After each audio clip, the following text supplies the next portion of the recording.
Film की शुरुआत में हम एक कपल को देखते हैं जिनका कुछ दिन पहले ही बच्चा पैदा हुआ था, मगर किसी वजह से दोनों ही काफी परेशान घबराए हुए थे और अपने घर के सारे आईनों को वो तोड़ रहे थे। बच्चे की मम अपने बच्चे को झूले में डालकर बाहर किसी काम से चली जाती है, जिसके बाद हम बड़ा ही अजीब सीन देखते हैं। झूले के पास से एक बेबी मॉन्स्टर निकलता है जो उस बच्चे के चेहरे पर हल्का सा कट लगा देता है, जिससे उसका खून निकलने लगता है। उधर जब बच्चे की डैड आखिरी शीशे को तोड़ने जाते हैं तो उसे नहीं तोड़ पाते, क्योंकि उस शीशे में से एक चुड़ैल बाहर आकर उसे जान से मार डालती है। बच्चे की मॉम जब वापस आती है तो ये देखकर काफी घबरा जाती है कि उसका बच्चा भी अब नहीं रहा, वो भी मर चुका है। उसका जिस्म नीला पड़ गया था, जो देखने से लग रहा था कि इसे मरे हुए जिसे काफी दिन हो गए हैं। अब ये चुड़ैल जैसे अचानक आई थी वैसे ही गायब भी हो जाती है, जिसके बारे में समझना काफी मुश्किल था। फिर कुछ वक्त के बाद हम दोबारा से कपल को देखते हैं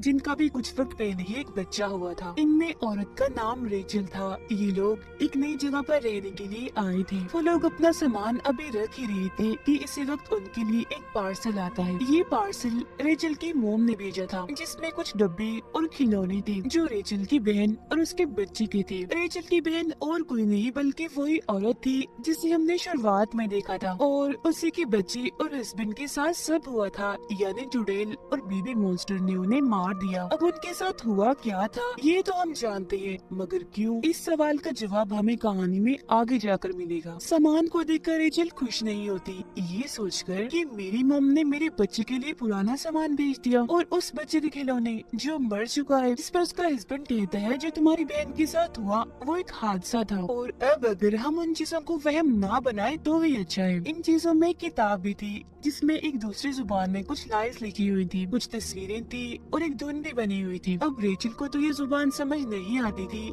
मगर उसके हस्बैंड को थोड़ी बहुत आती थी, इसीलिए वो किताब को चेक करके बताता है कि ये जो लाइन्स और धुन है ये ललाबाई है, एक लोरी है। अब रेचल उसे गुनगुनाने लगती है, मगर एक कॉल की वजह से वो चुप हो जाती है और किताब को बंद कर देती है। अब कुछ दिन ऐसे गुजर जाते हैं। उनका बच्चा बाकी बच्चों की तरह हमेशा रोता रहता है, सोता भी नहीं है, इसलिए दोनों काफी परेशान हो गई थी। परेशान भी क्या, थक गई थी। ये सोचकर कि बच्चों को पालना आसान नहीं होता, दोनों ही अपने अपने काम से छुट्टी लेकर अपने बच्चे का ख्याल रख रही थी। रेचल एक बिजनेसमैन थी, जबकि उसका हस्बैंड एक आर्टिस्ट होता है। आज उसकी आर्ट्स, उसकी कला की एग्जीबिशन थी, यानी उसकी नुमाइश हो रही थी, इसीलिए उसका हस्बैंड काम पर चला जाता है और रेचल अकेली उसका ख्याल रखती है। वो उसे चुप करवा कर शांत करके सुलाने की कोशिश करती है, मगर वो सोता ही नहीं। फिर जब वो उसके लिए बेडशीट निकाल रही थी तो उसे वही किताब मिलती है जिसमें वो लोरी लिखी गई थी। उसे अब जैसे रेचल गुनगुनाती है तो उसका बच्चा अब बड़ी आराम से सो जाता है। पर ठीक इसी वक्त पर हम देखते हैं कि घर के एक शीशे पर दरारें पड़ रही हैं, जो काफी अजीब था। रात को जब उसका हस्बैंड काम से लौटता है तो रेचल उसे बताती है कि मैंने बेबी को लैलाबाई लोरी सुनाई और वो बड़ी आराम से सो गया, जिससे वो भी काफी खुश हो जाता है। इसके बाद वो दोनों सो जाते हैं, जिनके पास में ही बेबी स्क्रीन रखी हुई थी जो उनके बच्चे के कमरे की थी। जहाँ तभी अचानक एक चुड़ैल झूले के पास से निकलकर उसके पास आने लगती है। रेचल को महसूस होने लगता है कि बच्चे के कमरे में कोई है, इसलिए वो फौरन उसके कमरे में जाती है, पर वहाँ पर तो कोई भी नहीं होता। लेकिन अलमारी का दरवाजा खुला हुआ था, जिसे चेक करने पर उसके अंदर भी कुछ नहीं होता। रेचल जब बेबी स्क्रीन को देखती है तो उसे लगता है कि शायद ये खराब हो गया, इसलिए वो उसे कचरे में फेंक देती है। बाहर जब वो आ रही थी तो उसे हर जगह हलचल होती हुई महसूस होती है। वो पूरे घर को चेक करती है पर उसे कुछ भी नहीं मिलता। वो फिर जब शीशे में खुद को देख रही थी तो हम उसके पीछे चुड़ैल को भी देख पाते हैं जो उस पर नजर रख रही थी, पर रेचल उसे नहीं देख पाती। इसके अलावा उस टूटे हुए शीशे पर और भी दरारें आने लगती हैं। उसका हस्बैंड जब नहा रहा था तो रेचल उसके पास आती है, पर तभी उसे आईने में वही चुड़ैल दिखती है, जिससे वो काफी डर जाता है और उसे साइड पर धक्का देता है। इस चीज से रेचल काफी नाराज हो गई थी। इसके बाद वो जाती है नई बेबी स्क्रीन लेने के लिए, जहाँ पे उसे अचानक अंधेरा दिखता है, जिसके साथ साथ वो चुड़ैल भी जो उसे डरा रही थी, जिसे देख रेचल बहुत ही ज्यादा डर जाती है। जिसका मतलब था कि इनके घर में जरूर कोई अजीबोगरीब चीजें होना शुरू हो गई हैं, जो सिर्फ घर पर ही नहीं बल्कि बाहर भी हो रही हैं।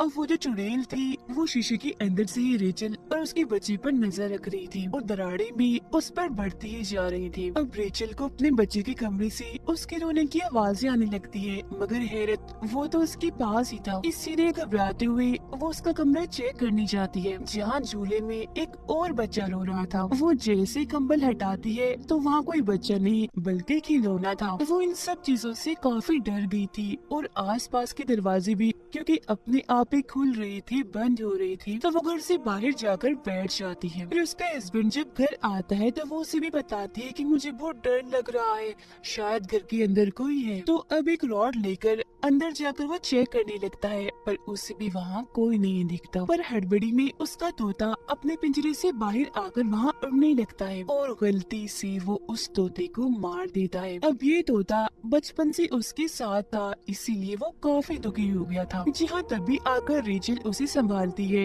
वो उसे कहती है कि शायद इस सब में मेरी गलती है, मैं अभी अपनी बहन की तरह पागल हो रही हूँ। जिस पर वो उसे समझाता है कि इसमें तुम्हारी कोई गलती नहीं है, तुम्हारी बहन तो पूरी ही पागल हो गई थी, जिसने हफ्तों तक अपने बच्चे की लाश को ढक कर रखा। तुम तो उसके जैसी बिल्कुल भी नहीं हो, तुम मत घबराओ। अब वो बताती है कि मुझे कोई चुड़ैल जैसी औरत दिखती है जो मुझे डराती है। जिस पर उसका हस्बैंड उसे किताब में रेचल को एक औरत दिखाता है और पूछता है कि क्या यही वो औरत है, क्योंकि ये मुझे भी दिखी थी जब मैं नहा रहा था। और ये किताब वाली औरत और कोई नहीं बल्कि वही चुड़ैल थी। दोनों ही काफी टेंशन में आ जाते हैं, पर किसी तरह खुद को संभालते हुए ये फैसला करते हैं कि ये जो कुछ भी है हम इसे साथ ही झेलेंगे और मिलकर ही इसका खात्मा करेंगे। अब रात को रेचल के हस्बैंड को अपने बच्चे के रोने की आवाज बाहर से आती है, जबकि वो तो उनके साथ ही सोया हुआ था। तो वो नींद में उठकर अपने बच्चे को चुप करवाने के लिए चला जाता है और घर से बाहर उस जगह पर आ जाता है जहाँ इन्होंने किताब को फेंका था। दरअसल रोने की आवाज इसी किताब में से आ रही थी जो उन लोगों को अपने पास बुलाना चाहती थी। और अब उसका हस्बैंड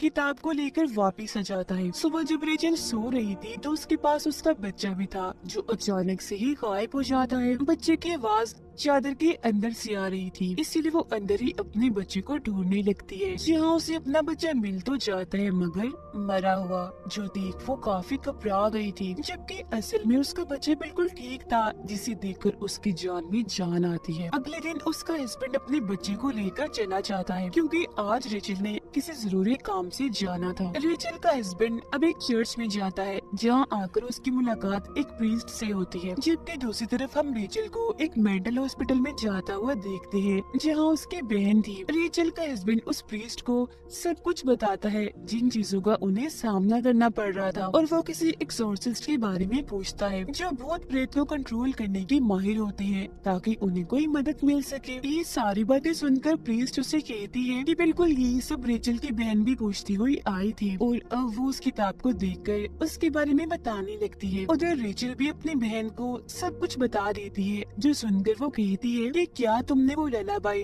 लोरी तो नहीं गाई, जिस पर रेचल हाँ में जवाब देती है। जो सुन उसकी बहन डर जाती है और कहती है कि मैंने वो सारा सामान लॉक करके रख दिया था ताकि वो किसी को भी ना मिल सके, मगर वो तुम तक आ गया है, लोरी भी तुमने गा ली है तो अब बहुत बुरा होगा। और अब रेचल की बहन और प्रीस्ट उस किताब के बारे में बताने लगते हैं। तो यहाँ अब सामने आएगी उस चुड़ैल और लोरी की कहानी। अब जैसा कि हम जानते हैं कि दुनिया बनने से पहले गॉड ने सबसे पहले एडम और ईव को बनाया था, पर अक्सर लोगों का कहना है कि उनसे पहले गॉड ने एक औरत को बनाया था जिसका नाम लिलिथ था, जो कि बहुत ही खूबसूरत थी। अब एडम ने एक खास किस्म की लोरी बनाई जो सुनकर लिलिथ हमेशा उनके पास आ जाया करती थी। लिलिथ उनके साथ रहना चाहती थी मगर ईव की वजह से वो उसके साथ नहीं रहना चाहती थी, और लिलिथ की इसी गलती की वजह से उसे उस जगह से निकालकर जंगल में छोड़ दिया गया, जिसके बाद वो जंगलों में भटकती रही और वुल्व्स भेड़ियों के साथ रहने लगी, जिसके बाद उसने जन्म दिए डी फॉर्म बच्चे जो किसी भी तरह इंसान नहीं दिखते थे।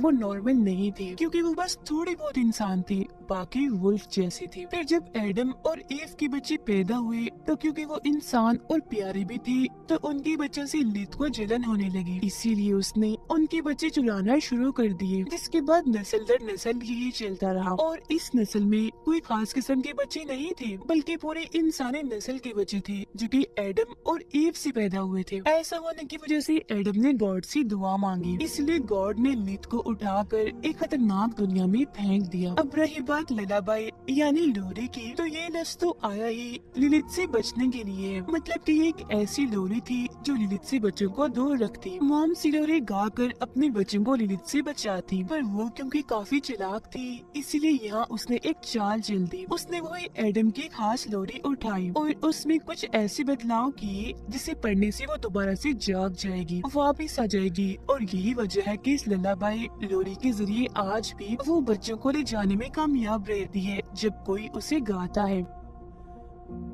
उसकी बहन कहती है कि मैं तुम्हारे बच्चे को बचा सकती हूँ, बस मुझे यहाँ से निकालो, जिसके लिए रेचल मान जाती है। उधर रेचल का हस्बैंड उस प्रीस्ट से मदद मांगता है, जिस पर वो कहती है ये सिर्फ कहानियाँ है, झूठी दास्तान है, सच नहीं है, तो इसमें मैं तुम्हारी कोई मदद नहीं कर पाऊंगी और तुम भी रिलैक्स हो जाओ। जो सुनकर गुस्से में उसका हस्बैंड यहाँ से चला जाता है। घर आकर वो देखता है कि बाथरूम की सारी टैप्स टूटियां खुली हुई है जिनमें से पानी आ रहा था, तो वो अपने बच्चे को कमरे में छोड़कर उन्हें बंद करने वॉशरूम में चला जाता है, जहाँ तभी दरवाजा अचानक बंद हो जाता है। बाहर उसका बच्चा अकेला था, जहाँ तभी उसके पास बेबी मॉन्स्टर आता है, जो कि और कोई नहीं बल्कि लिलित के बच्चे हैं। और शुरुआत में भी झूले के पास हमने जिस बेबी मॉन्स्टर को देखा था जिसने बच्चे के चेहरे पर कट लगाया था, वो भी और कोई नहीं बल्कि लिलित का ही बच्चा था, क्योंकि ये भी दरअसल इंसान के बच्चों को पसंद नहीं करते थे। और वो रेचल के बच्चे के सामने शीशे का एक बर्तन तोड़ देती है, जिससे बच्चे के सामने ढेर सारा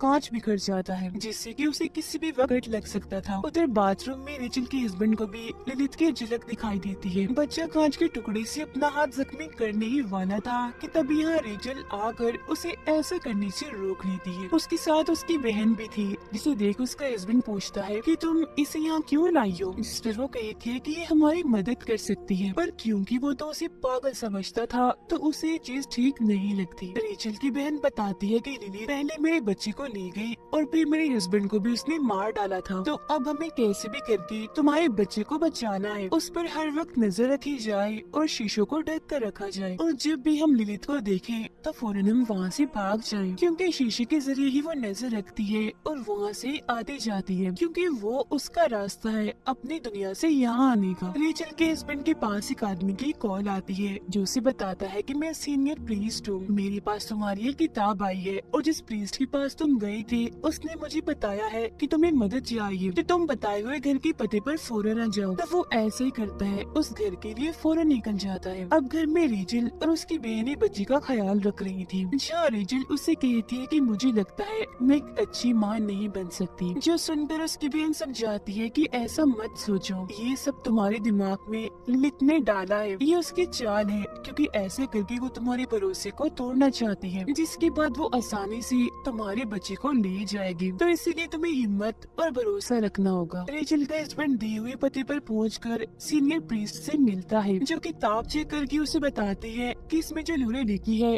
वो किसी ने गाई है, जिस पर वो कहता है कि हाँ मेरी वाइफ रेचल ने गाई थी, जिसके जवाब में प्रीस्ट कहते हैं कि इस वजह से अब तुम्हारा बच्चा लिलित की नजर में है, तो सबसे पहले तुम्हें अपने बच्चे को लिलित से बचाना है। और हाँ, वो बच्चे को सीधा डायरेक्ट आकर नहीं ले जाती, उसे नहीं मारती, बल्कि उसका प्रोसेस किसी रिचुअल जादू की तरह होता है, जिसे पूरा करके ही वो बच्चे तक पहुंच सकती है। इस रिचुअल में 3 स्टेप्स होते हैं, जिनके पूरा होते ही इस दुनिया का दरवाजा खुलता है और वो आ जाती है। पहला स्टेप था उस लोरी को गाना, फिर दूसरा घर में किसी जानवर परिंदे का खून बहना, जिस पर फौरन रेचल का हस्बैंड कहते हैं कि हाँ मेरे तोते का खून बहा था, वो मर गया है, जिसका मतलब था कि अब आखिरी तीसरा स्टेप ही बचा है रिचुअल पूरा होने में, और वो है उनकी बच्ची का एक बूंद खून बहना। जब ऐसा होगा तो लिलित उसे लेने आ जाएगी, यानी कि शुरुआत वाले बच्चे को जो कट लगा था उसके खून बहने की वजह से लिलित उसे ले जा पाई थी। और ये सब और कोई नहीं बल्कि लिलित के बच्चे करते हैं, और उन्होंने रेचल के बच्चे के सामने भी ग्लास का बर्तन इसीलिए तोड़ा था ताकि उसका खून बहे और रिचुअल पूरा होते ही लिलित आकर उसे ले जाए।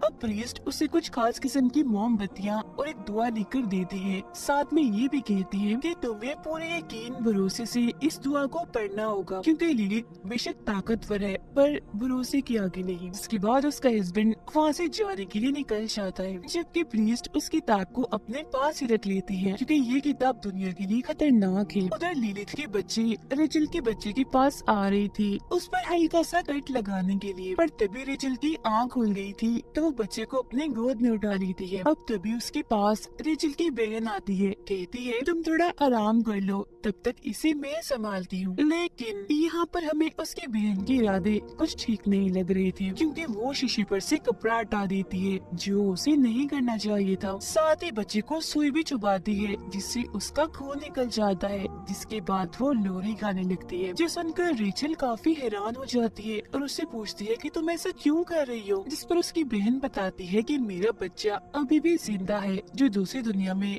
लिलित के पास है, और मैं उसे वापस लाना चाहती हूँ। जब लिलित आएगी तो तुम्हारे बच्चे को ले जाकर वो मेरा बच्चा मुझे वापस लौटा देगी। और हाँ, मैंने ही वो किताब सामान में रखकर तुम्हारे पास भेजी थी। जब से तुम्हारा बच्चा पैदा हुआ था, मैं इसी वक्त का इंतजार कर रही थी, जिससे साफ जाहिर था कि उसकी बहन ही उसकी दुश्मन बन गई, यानी कि ये भी एक जलन ही थी। रेचल को अपनी बहन का ये रूप देखकर बहुत गुस्सा आ गया था, इसीलिए वो उस पर हमला कर देती है। उनकी हाथापाई हो रही थी कि इसी बीच लिलित आकर रेचल के बच्चे को अपने साथ ले जाती है, जिसके बाद रेचल के पीछे उसकी बहन आकर उसे शीशे में खींचकर ले जाती है, जो दरअसल उसे लिलित की दुनिया में ले आई थी। उधर जब उसका हस्बैंड घर आ रहा था तो लिलित उस पर भी हमला कर देती है, पर वो जैसी तैसी करके बच जाता है। अंदर जब वो आता है तो उसे शीशे में रेचल दिखती है, जो अगले ही पल गायब हो गई थी। इसीलिए वो सारी मोमबत्तियों को जलाकर सारे शीशों को चेक करने लगता है। लिलित की दुनिया में उसकी बच्ची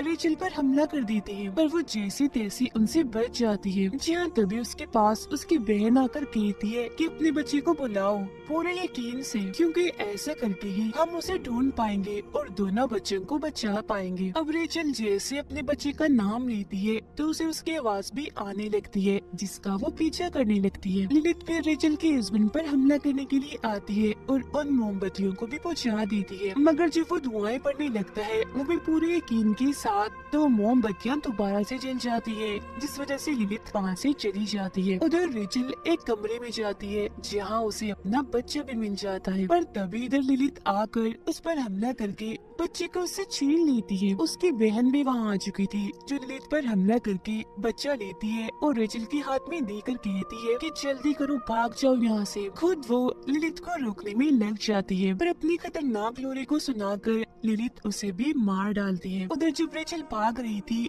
तो सारे शीशे टूटने लगते हैं, जिनसे बचने के लिए रेचल अब और भी तेज भागने लगती है। यहाँ उसकी मदद कर रही थी उसके हस्बैंड के दुआ करने की आवाजें, और अब इससे पहले उसके घर का भी शीशा टूटता, वो पहले ही उसे पार करके वापस आ जाती है। अब लिलित भी उन पर हमला करने के लिए आईने से बाहर आने लगती है, पर अब वो दोनों मिलकर एक साथ दुआ को दोहराने लगती है और उसे इस दुनिया में आने से रोक देते हैं। इसके बाद लगता है कि सब कुछ शांत हो गया था, ठीक था, पर ऐसा नहीं हुआ, क्योंकि रेचल की बहन ने अपने बच्चे को उसके बच्चे से बदल दिया था। मतलब कि रेचल जिस बच्चे को बचाकर लाई थी वो उसका नहीं था, बल्कि उसकी बहन का था। और जब वो बच्चा चेक करती है तो सच में उसकी बहन का ही था, जबकि उसका अपना बच्चा तो अभी भी लिलित की दुनिया में उसके पास था, जो देखकर वो बहुत ही ज्यादा दुखी हो जाती है। और अब यहाँ उसकी बहन का मकसद तो पूरा हो गया था, वो सिर्फ अपने बच्चे को ही बचाना चाहती थी, जिसका मतलब साफ था कि वो सच में ही पागल हो गई थी। बेशक खुद भी वो एक माँ थी,